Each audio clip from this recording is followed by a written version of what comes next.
Welcome to From X to Z, the show that believes you never age out of learning about the world around you.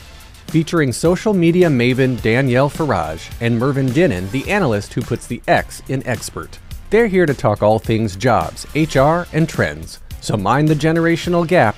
This is From X to Z, only on the Purple Acorn Network. Hello, and welcome back to From X to Z, the show where we decode the changing world of work, one honest and intergenerational conversation at a time. Hello, Mervyn. How are you doing? Hello, Danielle. I'm well, very well. The sun is shining here in London, England, and so who could ask for more? London in the summer is truly just a magical place. I went the summer before I went to college with my cousin, who's a year younger than me, who ended up also going to USC with me, and being in the same sorority, so beautiful. That was the kind of the birthplace of our adult friendship. So London, I hold very close to my heart. We love that. All right. Well, I'm so excited. It's a great city. Hopefully we'll get you over here again. Oh, yes, I would love that. So today we're talking about something that is ruffling feathers across the hiring world. So according to a recent report, nearly half of Gen Z has lied on a job application. And no, it's not just to be shady, which, I don't know, do you know what shady means? Not just to be a little suspicious, a little sus, a little... What other words can I throw at you that you might know? But from AI hiring filters to disappearing entry-level roles, Gen Z is job hunting in a very tough system and tough economy right now that feels very impossible to crack for many of us. So let's kind of unpack a little bit about why we might be seeing a 50% figure in lying on your resumes and what companies can actually do to fix it. So this is the report that we're looking at. This comes from a story, I think, from Work Life. And I think it's a career services platform, career.io report. And then there were 1,000 full-time workers surveyed, so not a huge amount. But I think 50% is a pretty high figure. So it might be that it's a sizable amount of Gen Zers. Shout out to Kyle Lagunas, who taught me to look at surveys a little bit more critically. And also another report that we're going to reference is one from Flex Jobs, which it had 2,200 workers surveyed who talked about stretching the truth on their resumes and cover letters. So, Mervyn, what are your initial reactions to this one? My initial reaction to this is, how is this news? Why is this news? I was a recruiter for many years. I doubt I ever saw a CV that wasn't in some way emboldened or extended or kind of a job title inflated, or it's how people get jobs. It's kind of like it.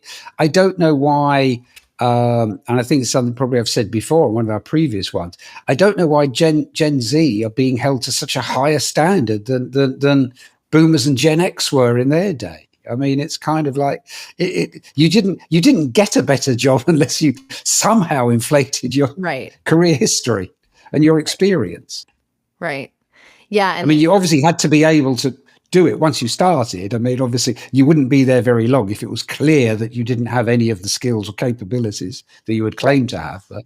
Right. It makes a lot of sense. I mean, I think there's also a matter of you take a job that is bigger than you, right, in your experience, so that you can grow into it, to your point, right? If you can't do the job, then you won't be there for long, and that's okay. But I love, this is such a refreshing perspective, because often, we hear Gen Z gets so much flack for job hopping, for lying on resumes, for doing this, doing that. It's like, well, you kind of have to look at the state of the job economy right now. and think it might not just be a moral issue, but it's actually more of a market issue, right? Entry level jobs are disappearing left and right. ATS filters are often brutal, and I have a good story about that. But everyone is trying to be hireable, this like hireable candidate, this ideal candidate, the purple squirrel, whatever you call it. And Gen Z feels like obviously they need to play the game just to get a seat at the table, even if that does mean stretching the truth of, you know, their position and their role in a certain project or whatnot. So that I think that's like a very grounded perspective. There was also this the figure in this survey showing 10%, under 10% of boomers lied on their resumes. And I'm like, and versus 47% of Gen Z. And I'm like, well, yeah, because they don't have to lie, because they actually have maybe 30, 40 years of experience to rely on to back them up. Versus you have, you know, a Gen Zer who might be 23, just out of college, you know, trying to get a job for the first time. They don't have any experience, like unless they have, you know, an internship, which is barely an experience, right? It's barely any actual work experience. It actually isn't. Yeah. No, the I'm surprised that the boomer was 10%. I would have expected it to be a lot higher, purely because when older, more experienced people apply for jobs, and I know that we don't put dates on CVs anymore, then it's kind of very easy for somebody that you know, if you do all your jobs, it's obvious you've been in the workplace for a long time. It's a way of being screened out. That surprised me that it wasn't more who possibly tailored their CV, purely because it's, you know, it's again, I've said in this and previous episodes, I was a recruiter for a number of years, a third party recruiter, and it was always kind of, you know, the CVs being rejected by clients for, you knew that it was because they knew somebody was obviously older, but they couldn't say that. So they just said, oh, overqualified is what they always used to use. Right. So I think that, I mean, that in some respects, I'm not surprised by these findings. In some respects, I am a bit that it's not more, because I think that if you want to remain in the workplace, if I'm looking at the older, you know, Gen X boomer side, if you want to remain in the workplace, you can't really, unless somebody is hiring for a very senior manager and wants the particular core skills and knowledge base that you have, then you will probably, and I know that we have a lot of filters for people to be age compliant, and you know, but you can't help, I think, for hiring managers, look at a CV, and if somebody has this long career history, wondering why are they changing jobs, why are they looking for a job now, what are they leaving off? I think it's just, you know, having said that, most of this stuff is now screened through platform and AI and stuff, so it's kind of, it's how they summarize the CV. But I would have thought that more experienced people would try and not dumb down, but lessen their experience.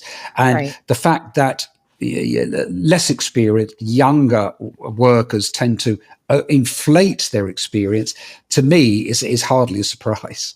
Right.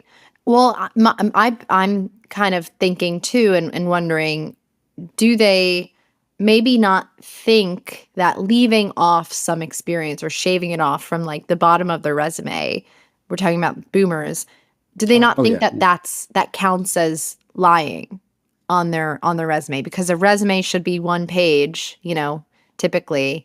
And if it goes over that, then not so good, right? Like less professional and whatnot, and against standards. So maybe it's that they don't actually think that counts as lying to shave off years of experience, but that is just a theory that I'm putting out there. No, and it's a good one.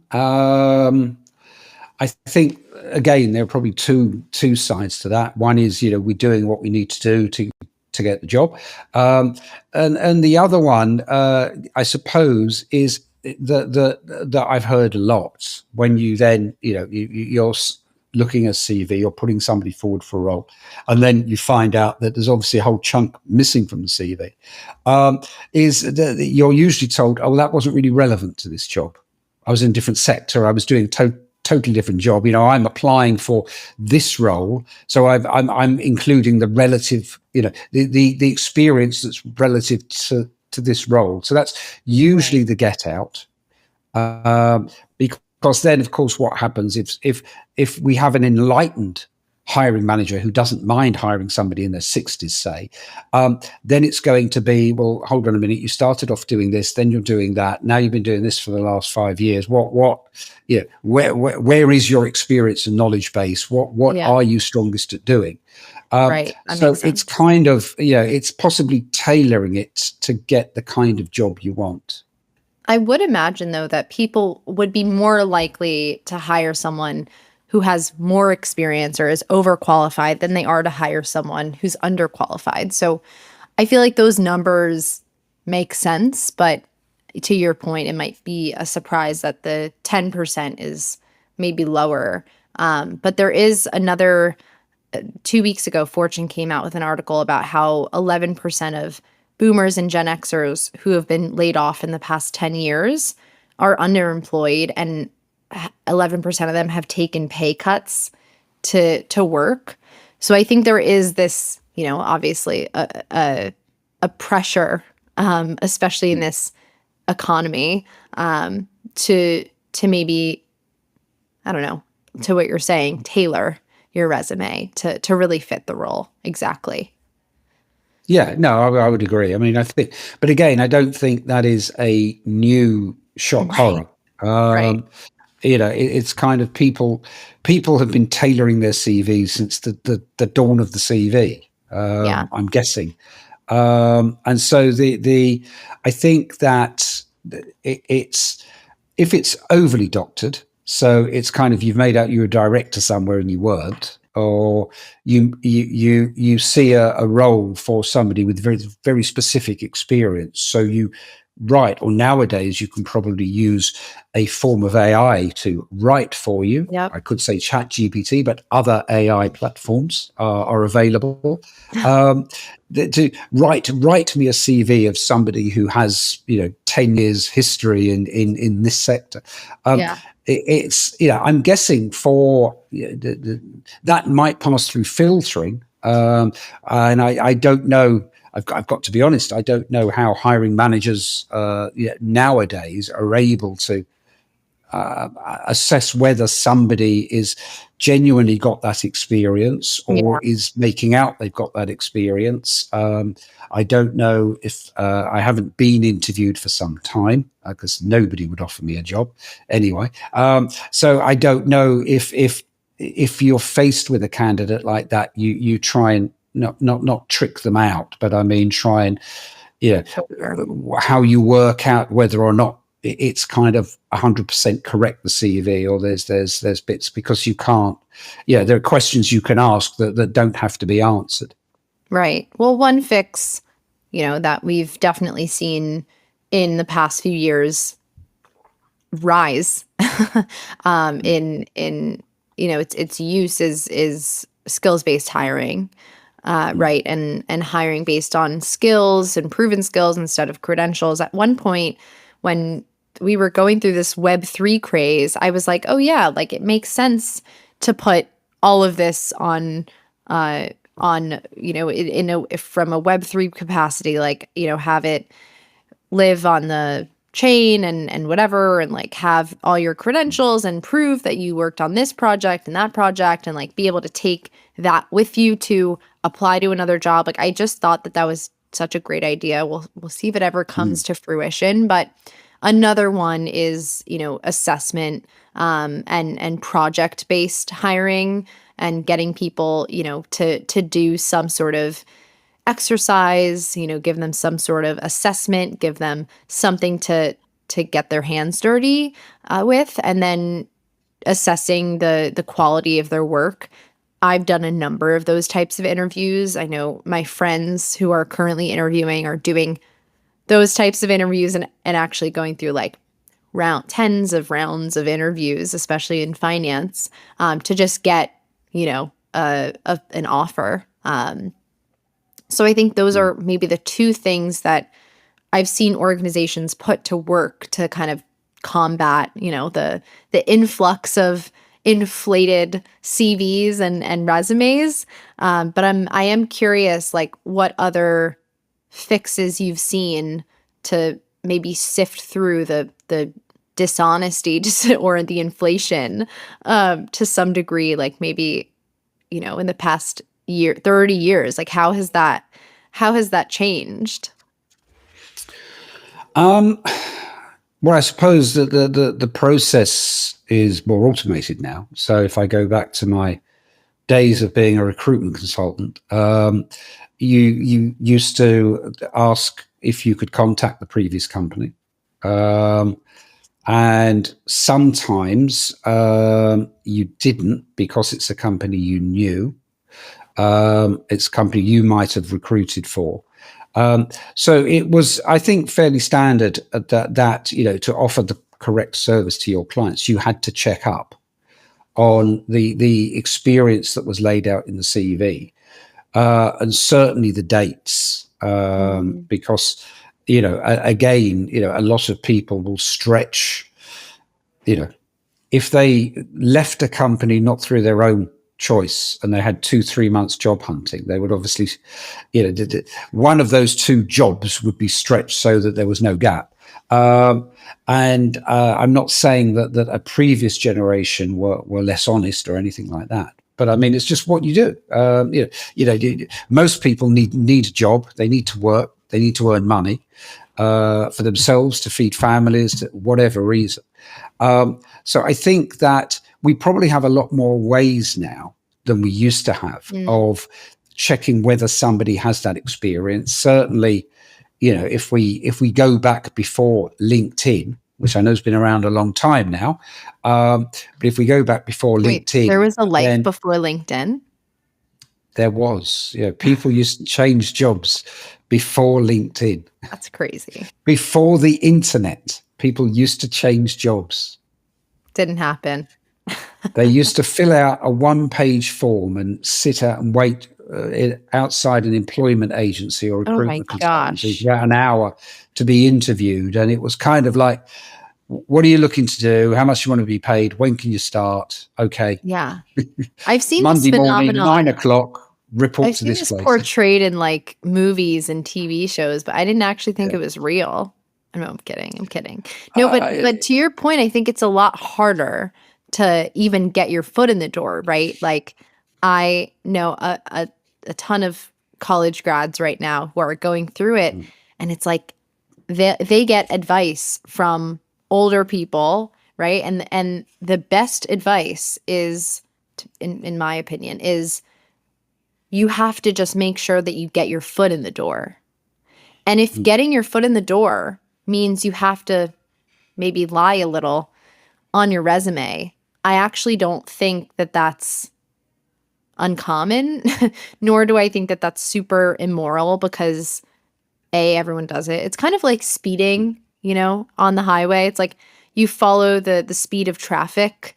It might be against the law for like the person in the front to be speeding, but then it's not against the law for everyone else to be speeding, technically, or not technically. I'm not really sure. But it's kind of the same point, right? It's like, well, if everyone else is moving that way, then like I have to move that way, or else I'm going to be the one singled out. I'm going to be honked at. I'm going to be swerved around, right? I'm going to be flash headlights at. It's just a fact of that's what everyone else is doing, and therefore, in order to stay in this race and to stay in this game, I have to keep up with that. I have to do that. And I think it's why we're seeing people, apply to thousands of jobs and hundreds of jobs a day, is because people are doing that. And so if you want to get a job, you want to get an interview at the end of the day, that's what you have to do. Or you just have to make sure you get your foot in the door a different way. So that's kind of my would be my approach, is to go around of applying to jobs online, and would probably be building relationships. Yeah, I mean, you would need to build relationships. You would need to.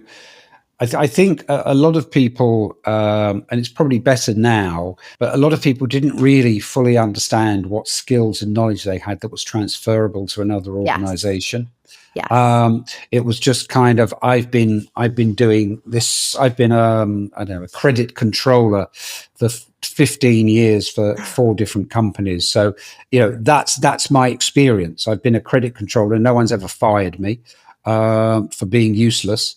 And therefore, these are my 4 jobs. This is what I've done as a credit controller. And yeah, it was a very different times in recruitment. But now, I suppose there is, and it's 2 sides. Organizations have maybe more ways of finding out if somebody has been economical with the truth, but there are more ways to find out how to be economical with the truth. Because you can now certainly go into our friend ChatGPT and say, if I was this and had done this for 5 years, what skills would I have? And then just put it down and say, I've done this for 5 years. These are the skills I've got. So, I mean, there are possibilities now opened up. And what this means for hiring actually might be a good future episode. Kind of hiring in the era of AI, and kind of how do you check out anything? It's such a great topic. Also because, I say recently, like maybe 2 months ago, 3 months ago, went to LinkedIn's event at the HQ in New York, and they had, the editor-in-chief, Dan Roth, they had CTOs there, they had a bunch of leadership there talking about their new tools. And no, I'm not getting paid to say any of this, but really because it's, their AI search tool it's now, the job search tool is now enhanced by AI. And what that means is you can now search in the search bar for jobs, and you could say, I'm looking for, a marketing role in X industry. Show me, and it'll show you marketing roles in that industry. Or I'm looking, I have skills in digital media, or I have skills in, plumbing. Like, what are jobs not specifically in plumbing that I haven't yet considered for these skills, right? Like that I have. So it's a different way of searching, but it definitely makes job searching more accessible to people who might actually have this irrelevant experience, to make it more relevant, and to help them identify, right, the right skills and the right roles for them with their skills. So it's kind of it's a really fascinating area to look at right now, and I think it'll change the way that certainly young people look for jobs. More skills focused, more like, how do I go from here to here? And helping us move across industry, across careers, across roles, etc. And of course, we've got the added situation now with entry-level roles disappearing, shall we say, being taken over by AI or whatever. 50% of entry-level roles in tech have disappeared in the past year. That's crazy. That's another topic we should definitely talk about in the future. Yes. But it all makes sense as to why we might be fibbing on our resumes and our cover letters. Mervyn, do you have any thoughts to share with those younger workers who do feel like they need to enhance their CV to get a job? Yeah, the advice that always used to be given in my recruitment days was, write a CV for the job you want to get, not for the job you've just done. But that obviously lends itself a bit to exaggeration. We won't say lying, we'll call it exaggeration. But also it, I suppose, focuses the mind on, what have I achieved? As I would always say to somebody at the CV, look, what you need to do is be more succinct with what you did. Most people know what you do in that kind of organization, and your job title is credit control. They know what a credit controller does. So just, something about achievements, anything that you've done that you've actually gone above and beyond, promotion in record time, or, credit controller collected the most money in from outstanding clients in a month and won an award 3 months running. Anything that validates how successful you've been needs to be on the CV. And not just, you used to get, I used to see CVs where people would say, this is my job title, and then they just list, the standard, albeit you couldn't get it off the internet in my day. Well, initially, anyway. No. The internet was around when I was recruiting, but it was kind of like you had to think, what have I done? But then people went to see recruiters, say, okay, I want a job at the next level, or I want to be a manager. What kind of experience do I need to get to reach that? And they'll probably advise you and say, well, you need to go somewhere first where you've got this experience, or you can do that. You've got the kind of job you want is for somebody who's already led a small team, and you don't have that experience. You probably need to go to a different type of organization to get some kind of management leadership experience of a small team, and then prove through achievement, maybe overachieving targets, that you can then move to something else. So I think you used to have, I suppose, career counselors like that. And as a recruiter, that was part of your job. Now, I'm guessing now, in the days of talent acquisition and AI and companies being swallowed up by other companies and stuff in the vendor marketplace, it's all of that happens automatically. The human part is not there, but it's I think that lying on CVs has happened since the beginning of the CV. So you will always inflate your experience because it's the only way you got another job. And unless you are honest enough to say, I did this job, that's all I want to do. So I want a job that's the same. I don't want more responsibility. I don't want a promotion. So get clear on what you want, or what you don't want. If it's career passion, then I think you have to be honest. If you make out that you've got experience you haven't got, you'll be found out quite quickly. And I've got a whole plethora of experiences to call on from candidates, things like that. And it's the same with hiring companies. As long as, it's not just the candidate. Hiring companies often sell themselves as being a kind of environment, and when somebody gets there, it's not that kind of environment. Right. So honesty always had to be there.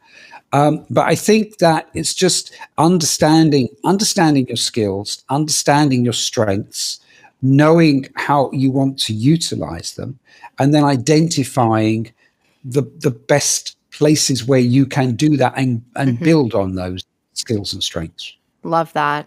It's like understand where you've been so that you know how to get to where you want to be.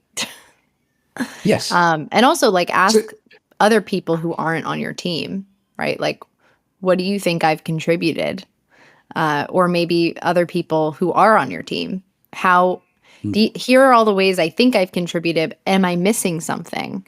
And I think that, and I've done that at prior roles, going through kind of my priorities and, how do I get this figure? Because I'm not so good with numbers. Data is kind of my weak spot.